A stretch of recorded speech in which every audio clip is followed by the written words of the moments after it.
الحمد لله وكفى وسلام على عباده الذين اصطفى أما بعد فأعوذ بالله من الشيطان الرجيم بسم الله الرحمن الرحيم إن الله وملائكته يصلون على النبي يا أيها الذين آمنوا صلوا عليه وسلموا تسليما اللهم صل على سيدنا محمد النبي الأمي وآله وسلم اللهم صل على سيدنا محمد معدن الجود والكرام وسلم اللهم صل على سيدنا محمد وسيلة إليك وآله وسلم الحمد لله প্রিয় দর্শক আমি আজকে আপনাদেরকে বায়াতের উপরে কিছু কথা বলবো। মানুষ কেন বায়াত গ্রহণ করে সে ব্যাপারে কিছু আলোচনা করতে চাচ্ছি।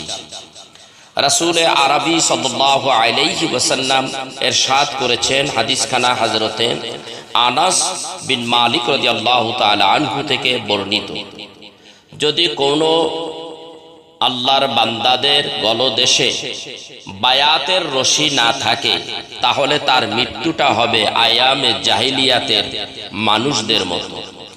বায়াতের গুরুত্ব অনেক। বায়াতের কথা আল্লাহ রাব্বুল আলামিন কুরআনুল কারীমের মধ্যে ইরশাদ করেছেন। সে বিষয়টা আমি আপনাদের মাঝে তুলে ধরতে চাচ্ছি। সূরা আল মুমতাহিনার 12 নম্বর আয়াত থেকে আমি তেলাওয়াত করে আপনাদের শোনাচ্ছি। তার আগে বলতে চাচ্ছি যে পুরুষদের বায়াত গ্রহণ অবশ্যই করতে হবে, যেহেতু আল্লাহ তাবারকু তাআলা প্রত্যেকটা ব্যক্তিকে মানুষগুলিকে সৃষ্টি করেছেন তার ইবাদত করার জন্য। আল্লাহ বলেন, وَمَا خَلَقْتُ الْجِنَّ وَالْإِنسَ إِلَّا لِيَعْبُدُونِ।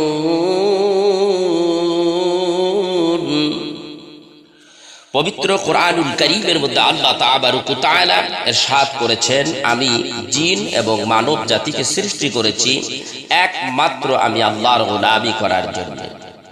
তাফসীরের মধ্যে এসেছে ইল্লা লিয়াবুদুনি ইল্লা লিয়ারিফুন। বান্দা গোলাম থেকে গোলামি করতে করতে আল্লাহর সান্নিধ্য এমন ভাবে চলে যায়, মানুষ গোলাম থেকে বান্দা থেকে আল্লাহর বন্ধুতে রূপান্তরিত হতে পারে। কিভাবে সে কথা আল্লাহ রাব্বুল আলামিন এই আয়াতে কারিমার শেষের আয়াতের শব্দে বলেছেন, ইল্লা লিয়াবুদুনি ইল্লা লিয়ারিফুন। আমি মানুষ সৃষ্টি করেছি আল্লাহর পরিচয়ের জন্য। তো বান্দারা, আপনারা নামাজ, রোজা, হজ, যাকাত, টাকা পয়সা, ধন দৌলত, দান খয়রাত করেন, তার মধ্যে কি আল্লাহর পরিচয় আপনার হয়েছে? অবশ্যই হয়নি। যাদের হয়নি তাদের কি করতে হবে? আল্লাহ পাকের সেই নৈকট্য লাভ করার জন্য একজন মাধ্যম অবশ্যই প্রয়োজন। আল্লাহ রাব্বুল আলামিন অন্যত্রে ইরশাদ করতেছেন, বিসমিল্লাহির রহমানির রহিম, ইয়া আইয়ুহাল্লাযীনা আমানুত্তাকুল্লাহ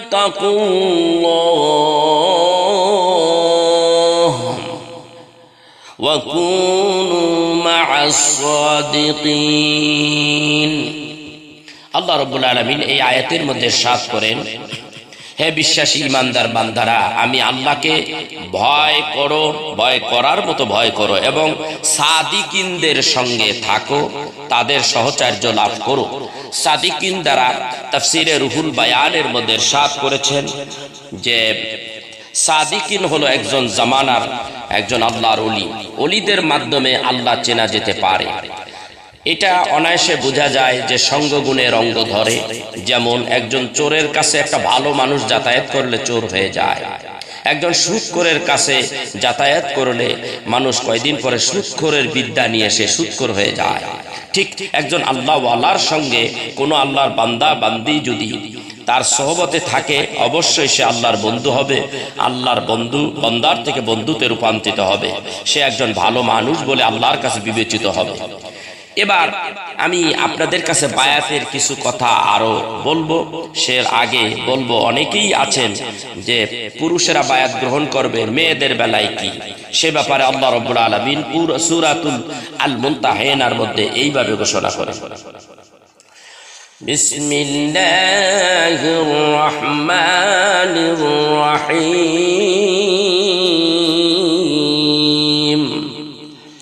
ইয়া আইয়ুহান নাবিয়্যু ইযা জাআকাল মুমিনাতু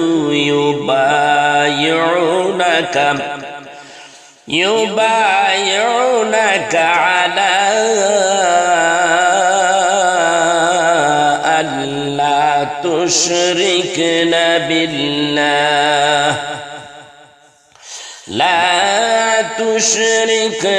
بالله شيئا ولا يسرقن ولا يزنين ولا يقتلن أولادهن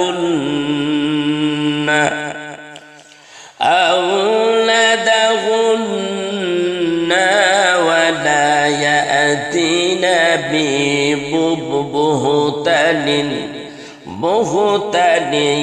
يفترنه بين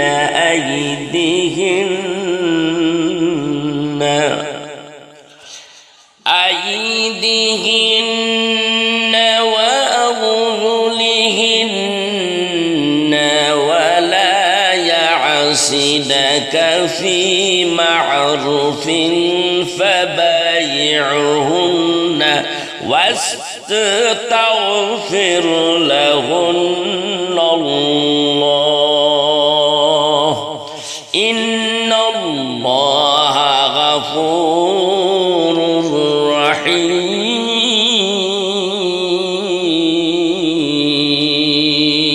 সাদাকাল্লাহুল আযীম। ইরশাদ হচ্ছে, হে নারী, মুমিনা নারীর গণ যখন হে রাসূল আপনার কাছে এসে বায়াত গ্রহণ করে এই মর্মে যে তারা আল্লাহর সাথে কোনো শরীক করবে না, শরীক স্থাপন করবে না, চুরি করবে না, ব্যভিচার করবে না, নিজেদের সন্তানদেরকে হত্যা করবে না, তারা সজ্ঞানে কোনো অপবাদ রচনা করে রটাবে না এবং সত্য কাজে তোমাকে অমান্য করবে না, তখন তাদের বায়াত গ্রহণ করো এবং তাদের জন্য আল্লাহর নিকট ক্ষমা প্রার্থনা করো। আল্লাহ তো ক্ষমাশীল পরম দয়ালু। এই আয়াতে কারিমার মধ্যে এসেছে নারীদের বায়াতের কথা। আল্লাহ রাব্বুল আলামিন আল্লাহর হাবিবকে বলে দিয়েছে, ইয়া রাসূলুল্লাহ আপনার কাছে যখন কোনো নারীরা আসবে এদেরকে আপনি বায়াত গ্রহণ করিয়ে নেন। মুমিনা নারীদেরকে বায়াত গ্রহণ করতে হবে। এখন দেখেন এখানে কিন্তু কাফেরের জন্য এই আয়াত নাজিল হয় নাই, মুমিনাদের জন্য। মুমিন নারীরা যখন ইসলাম গ্রহণ করে মুমিন হবে তাদেরকে বায়াতের কথা আল্লাহ রাব্বুল আলামিন ইরশাদ করেছেন, রাসূলকে বলেছেন তাদেরকে বায়াত গ্রহণ করায় নিতে। এছাড়াও সহিহ বুখারীর হাদিসে এসেছে, মা আয়েশা থেকে হাদিস রওয়ায়েত রয়েছে যে রাসূল আরবি সাল্লাল্লাহু আলাইহি সাল্লামের কাছে যখন মেয়েরা আসতেন নবীজি সাল্লাল্লাহু আলাইহি সাল্লাম তাদেরকে বায়াত গ্রহণ করিয়ে নিতেন। এবার আসেন, যেরকম নামাজ, রোজা, হজ, যাকাত নারী এবং পুরুষ উভয়দেরই করতে হয়। 5 ওয়াক্ত নামাজ পুরুষেরও পড়তে হয়, নারীদেরও পড়তে হয়। রোজা, হজ, যাকাত যেরকম নারীদেরও করতে হয় পুরুষেরও করতে হয়, তো ঠিক নারীদের বেলা যে আল্লাহ রাসূল পাওয়ার জন্য তাদেরও বায়াতের কথা কোরআনে এবং হাদিসে অসংখ্য দলিল রয়েছে। আমার যারা তরিকতপন্থী ভাইয়েরা রয়েছেন, বোনেরা রয়েছেন, আমি তাদেরকে বলবো বায়াত অবশ্যই গ্রহণ করতে হবে এবং একজন কামিল পীরকে আপনি সম্মান করতে হবে, ইজ্জত করতে হবে। রাসূল আরবি সাল্লাল্লাহু আলাইহি সাল্লাম ইরশাদ করেন, এবার হাদিসখানা আমি একটা হাদিস আপনাদেরকে শোনাবো যে আন আবি সাঈদ রাদিয়াল্লাহু তাআলা আনহু قال سئل رسول الله صلى الله عليه وسلم من أولياء الله قال الذين إذا رؤوا ذكر الله عز وجل।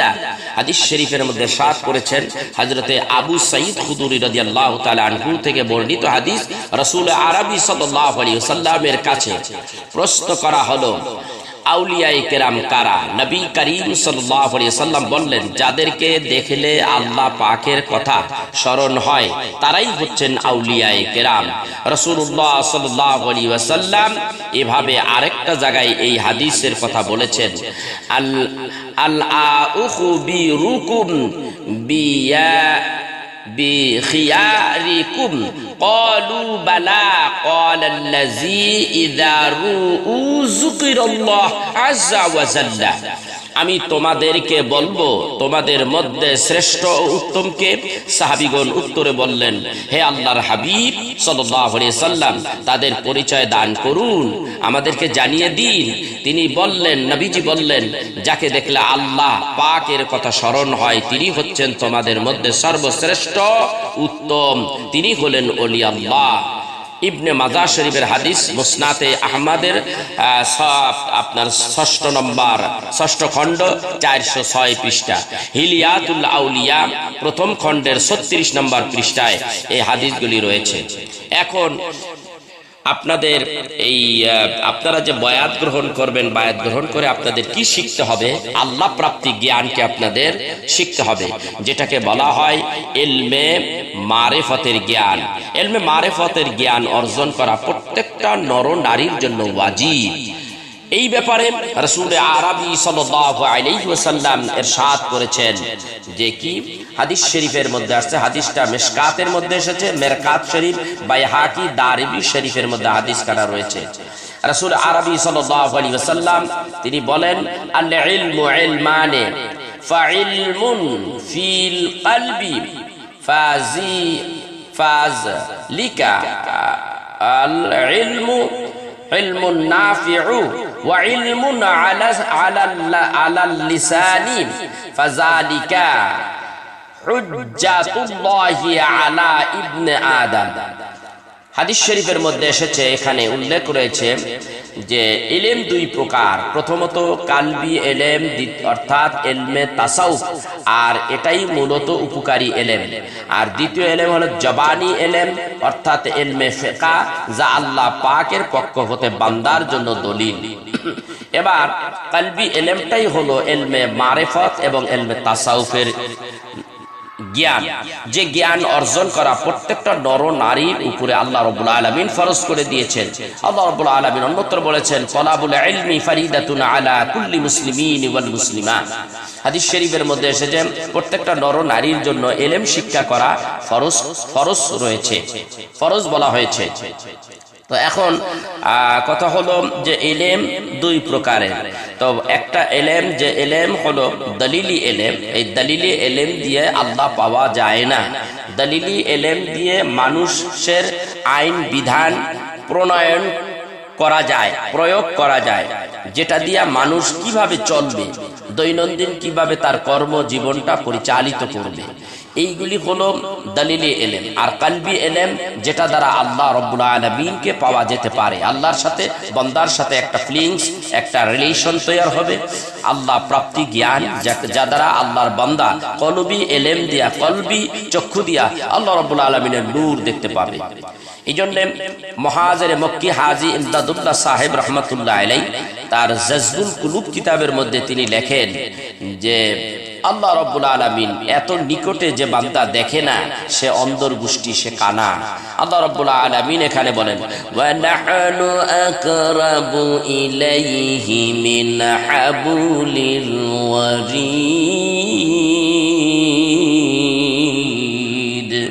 আল্লাহ রাব্বুল আলামিন এখানে বলেন, বান্দার অতি নিকটে যে শাহরগ রয়েছে ঘাড়ের কাছে, সেই শাহরগের চাইতে আল্লাহ অতি নিকটে।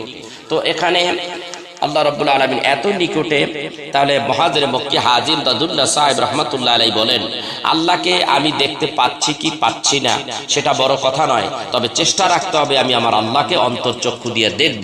তিনি বলেন যে আমি আমার রব্বুল আলামিনকে এমন ভাবে দেখি, একটা মাছ পানিতে যখন বাস করে, ডাইনে দেখে পানি, বামে দেখে পানি, সামনে দেখে পানি, নিচে দেখে পানি, উপরে দেখে পানি, চতুর্দিকে পানি আর পানি।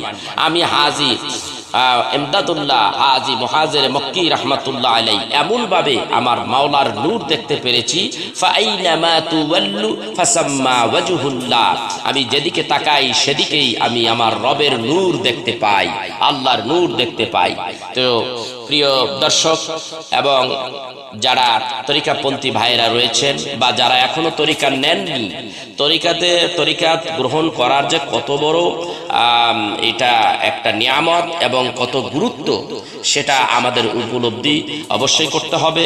এতক্ষণ আমি যে আলোচনাগুলি করেছি অবশ্যই আপনি সে বিষয়ে কিছু জ্ঞান আপনার অর্জন হয়েছে। অবশ্যই প্রয়োজন বোধে আমার এই রেকর্ডটা আপনারা সব সময় করে শুনবেন, সব সময় ভালো করে আবার এটা বাজিয়ে শুনতে পারেন, সেজন্য আমি এই রেকর্ডটা তৈরি করেছি। প্রিয় তরিকতপন্থী ভাইরা, আপনারা দেখবেন আল্লাহর ওলি কত বড় আল্লাহর ওলি। যেমন আমার আব্বা হুজুর কিবলা রহমাতুল্লাহ আলাইহি আল্লামা হাজি গাজী মোহাম্মদ আলাউদ্দিন বিন নুরি পীর সাহেব রহমতুল্লাহ আলাইহি অত্যন্ত উচ্চ মানের একজন আলেম ছিলেন এবং একজন শাইখুত তাসাউফ, একজন বিজ্ঞ, একজন শায়েখ এবং পীর ছিলেন, যার সোহবতে থেকে আজকে আলহামদুলিল্লাহ আল্লাহ রব্বুল আলামিন আমাকে এই পর্যন্ত নিয়ে এসেছেন। আজকে 10 বছরের উপরে হয় আমি তাকে হারিয়ে ফেলেছি।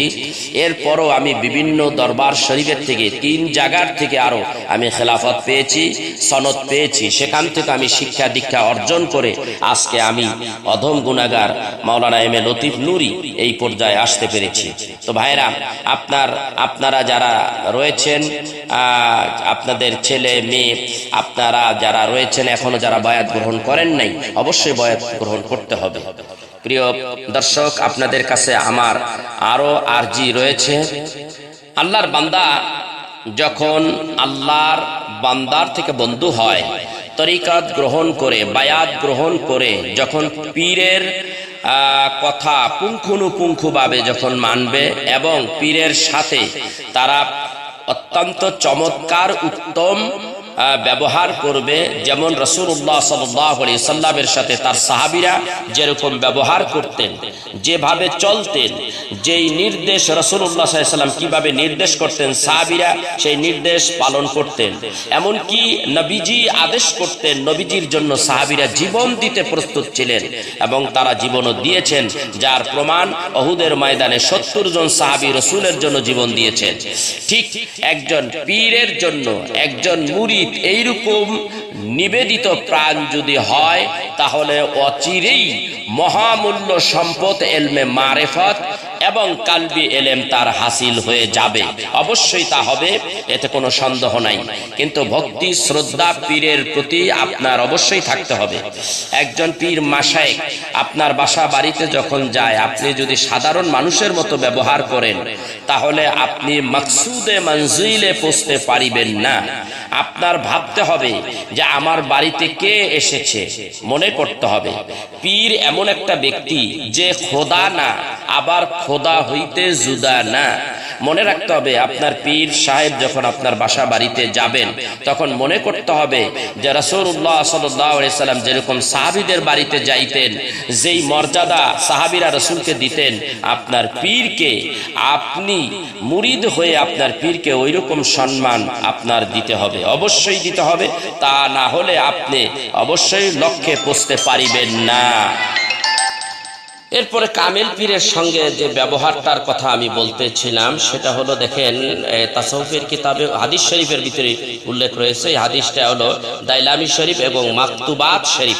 মাকতুবাত শরীফ হলো মুজাদ্দিদ আল ফিসানি রহমাতুল্লাহ আলাইহি লিখিত, যিনি এই কিতাবটা লিখতে যাইয়া ফেরেশতারা তাকে সহযোগিতা করতেন, কিতাবে পাওয়া যায়। তার এই কিতাবের মধ্যে আসছে আশ-শাইখুল কওমিহি কান-নাবিয়্যি ফি উম্মতি, শায়েখ পীর সাহেব তার কওমের মধ্যে তদ্রূপ ওইরকম ইজ্জতওয়ালা, যেরকম নবী আলাইহিস সালাম এর উম্মতের মধ্যে নবীরা যেরকম সম্মানিত, ঠিক ওইভাবে তাকে সম্মান করতে হবে। এবং এই কামেল পীরের সোহবতে থেকে নিজেদের এলমে শরিয়াত, এলমে মারেফত এবং কলবি বিদ্যাগুলি শিখতে হবে। এরপরে দেখেন আরেকটা কথা বলতেছি যে মুরিদ হওয়ার জন্য ইমাম আজম আবু হানিফা রহমাতুল্লাহ আলাইহি আমাদের হানাফি মাযহাবের বড় ইমাম সাহেব, ওনার দুইজন পীর ছিলেন, একজন ইমাম জাফর, একজন ইমাম বাকের রহমাতুল্লাহ আলাইহি, এরা দুইজনই তার পীর ছিলেন। হ্যাঁ, তারা কলবি ইলম শিক্ষা করার জন্য ইমাম আজম আবু হানিফা রহমাতুল্লাহ আলাইহি তার মতো বিজ্ঞ আলেম, তার মতো ইমামের যদি বায়াত গ্রহণ করা লাগে, তাহলে আমরা সাধারণ মানুষ আমাদের কেন আল্লাহ পাওয়ার জন্য, রাসূলের নৈকট্য লাভের জন্য আমরা কেন আমাদের বায়াত গ্রহণ করা লাগবে না? কেন? অবশ্যই লাগবে। সেই জন্য সবাইকে আমি বলবো যে আমরা যেন অবশ্যই একজন আল্লাহ রাসূলকে পাওয়ার উদ্দেশ্যে একজন কামিল পীরের হাতে বায়াত গ্রহণ করে আমাদের জীবনটাকে যেন সুন্দর করতে পারি।